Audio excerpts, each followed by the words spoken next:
Pessoal, na verdade eu nem programava, nem planejava gravar esse vídeo, mas resolvi gravar porque acho que a gente precisa encaixar as coisas e esclarecer sobre um cara chamado Pombal, Marquês de Pombal. As famosas reformas pombalinas tiveram um impacto importante para a caracterização da colônia e a gente precisa entender isso. Só para situar quem está vendo esse vídeo de repente não é meu aluno, eu envio alguns materiais em PDF para os alunos, alguns textos, e complemento esses textos com vídeos. Então, os alunos receberão um material sobre Pombal e eu vou estar ressaltando, realçando alguns aspectos aqui, tá bom? Vamos para o vídeo.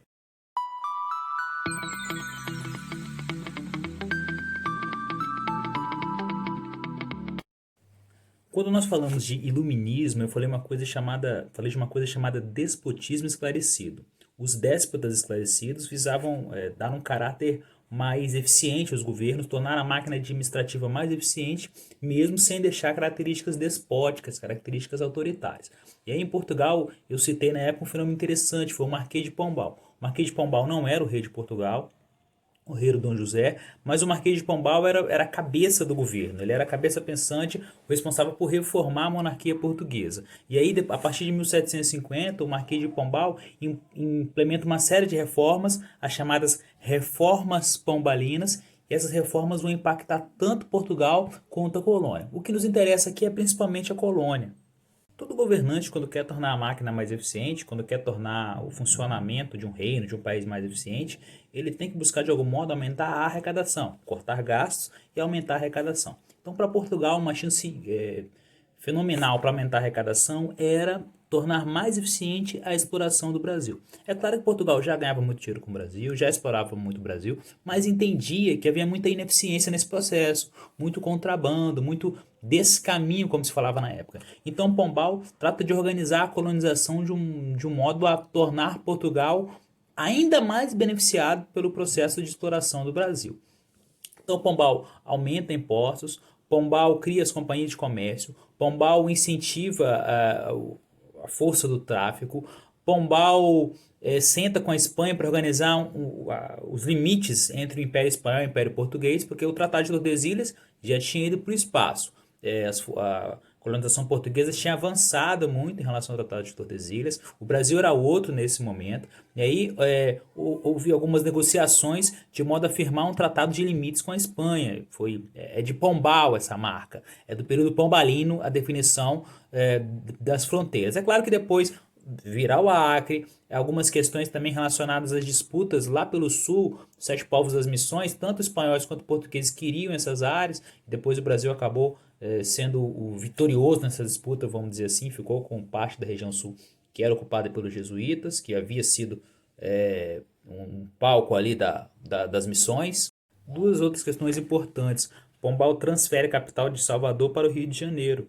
Lembra que eu falei do deslocamento da importância econômica? Com o achamento do ouro, houve um boom econômico no Centro-Sul, o Rio de Janeiro avança muito, cresce muito como o porto de saída do ouro. São Paulo também se fortalece com o fornecimento de alimentos. Cria-se uma sociedade nova, gigante, urbana. E aí era estratégico que a capital tivesse mais perto das minas de ouro. Também com Pombal, no período pombalino, houve a expulsão dos jesuítas de Portugal e seus domínios. Os jesuítas eram uma força incrível na América, cuidavam da educação, economicamente também eram muito fortes, tinham várias fazendas, inclusive aqui no Espírito Santo. Então, em pleno contexto de iluminismo, em que se quer tornar a administração mais racional, em que se quer afastar-se da igreja, a expulsão dos jesuítas, então, é até compreensível nesse sentido, considerando o contexto do que está acontecendo nesse momento no mundo, que é a influência das ideias iluministas, e isso também vai se processar no Brasil. E a gente pode associar as reformas pombalinas a dois processos importantes que aconteceram no Brasil. Eu falei dois, fiz quatro, né? A dois processos importantes que aconteceram no Brasil. A Conjuração Mineira, fruto de um descontentamento com as cobranças de impostos da coroa, e aqui que eu falei, com as reformas pombalinas, houve uma tentativa de tornar a máquina administrativa mais eficiência na cobrança de impostos, na fiscalização da exploração do ouro, e isso vai desagradar, evidentemente, a elite que lucra com o ouro. Então, há um choque de interesses. Uma coisa é a metrópole, é Portugal, que quer aumentar a sua arrecadação. Outra coisa é a elite que está no Brasil, que quer maximizar os seus lucros. Então, a Conjuração Mineira é uma consequência disso e é um processo que você precisa ler um pouquinho para entender, mas enfim, é um tema muito tranquilo. E além da Conjuração Mineira, você teve também a Conjuração Baiana, que aí é um processo um pouco mais popular, com participação de camadas mais pobres, vamos dizer assim, e havia uma grande crise econômica em Salvador, principalmente depois da transferência da capital de Salvador para o Rio de Janeiro. Olha aí, ó, influência novamente das reformas pombalinas. Então havia uma crise, insatisfação popular, e diferente da Conjuração Mineira, que foi um movimento evidentemente elitista, no caso da Conjuração Baiana houve uma maior participação popular, sim. Inclusive, o movimento de Minas Gerais foi em 1700 e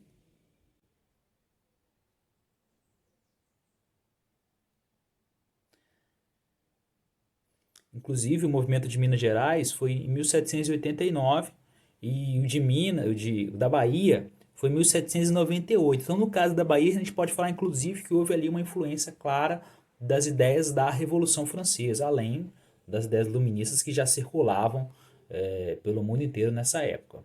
Pombal era um cara inteligente, né? Quando foi chamado à missão de tornar a administração portuguesa mais eficiente, buscou conhecer o Brasil, o que tinha o que tinha afinal no Brasil, né? Ele começou a pensar.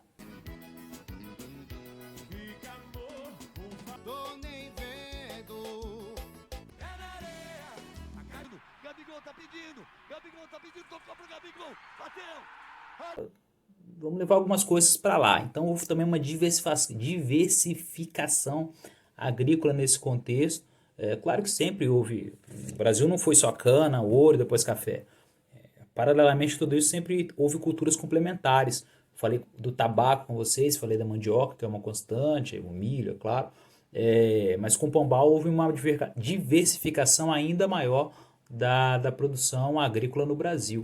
No geral, nós estamos caminhando para entrar no processo de independência do Brasil. É claro que vão ter outros fatores, a vinda da família real em 1808 é fundamental, mas as reformas pombalinas e a mudança da relação entre a metrópole, Portugal, e a colônia, Brasil, vai afetar as elites, vai incomodar as elites e vai, de certa forma, começar a gerar uma insatisfação e gerar outros processos que vão culminar lá na frente na independência do Brasil em 1822, tá bom? Fico por aqui, até a próxima.